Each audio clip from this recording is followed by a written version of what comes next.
एक समय की बात है, एक हरे भरे घास के मैदान में मोती नाम की एक छोटी लेकिन बहुत बहादुर बकरी रहती थी। मोती बाकी बकरियों से थोड़ी अलग थी। जहाँ दूसरी बकरियां डरपोक और झुंड में रहने वाली थीं, वहीं मोती निडर और जिज्ञासु थी। उसे नए रास्तों पर चलना और नई जगहों को देखना पसंद था। एक दिन मोती चरते चरते अपने झुंड से काफी दूर निकल आई। वो एक घने जंगल के किनारे पहुंच गई। जंगल के अंदर से उसे कुछ मीठी और स्वादिष्ट पत्तियों की महक आ रही थी। बाकी बकरियां कभी जंगल के पास नहीं जाती थीं, क्योंकि उन्हें वहां जंगली जानवरों का डर रहता था। लेकिन मोती को उस सुगंध ने अपनी ओर खींच लिया।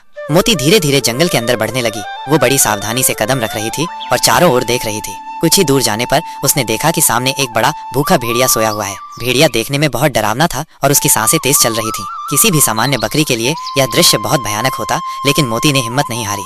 मोती जानती थी कि अगर भेड़िया जाग गया तो वह उसे खा जाएगा। उसने तुरंत एक योजना बनाई। उसने देखा कि भेड़िए के ठीक बगल में एक बड़ा खाली लकड़ी का गट्ठा पड़ा है। मोती ने अपनी पूरी ताकत लगाई और उस गट्ठे को भेड़िए की ओर लुढ़काना शुरू किया। गट्ठा लुढ़कते हुए भेड़िए के पास पहुंचा और उससे टकराकर एक जोर की आवाज हुई। भेड़िया चौंक कर उठा। वह अपनी नींद से जागने के कारण थोड़ा परेशान था। मोती ने इसी पल का फायदा उठाया। वो तुरंत एक पेड़ के पीछे छिप गई। भेड़िया चारों ओर देखने लगा, लेकिन उसे कोई नहीं दिखा। उसे लगा कि शायद किसी पत्थर के गिरने की आवाज थी। वो फिर से सोने की कोशिश करने लगा, लेकिन मोती ने दूसरी योजना बनाई। वो चुपचाप पेड़ के नीचे गिरी हुई सूखी टहनियों को इकट्ठा करने लगी। एक बार फिर मोती ने उन सूखी टहनियों को भेड़िए की ओर फेंका। टहनियां भेड़िए के कान के पास गिरी और खर खर की आवाज हुई। भेड़िया फिर से चौंक कर उठा। इस बार वो थोड़ा चिढ़ गया। उसने चारों ओर गुर्राते हुए देखा, लेकिन उसे फिर भी कोई नहीं दिखा। भेड़िया अब थोड़ा गुस्से में था। उसे लगा कि कोई उसे परेशान कर रहा है। वो अपनी जगह से उठा और जंगल में चारों ओर देखने लगा।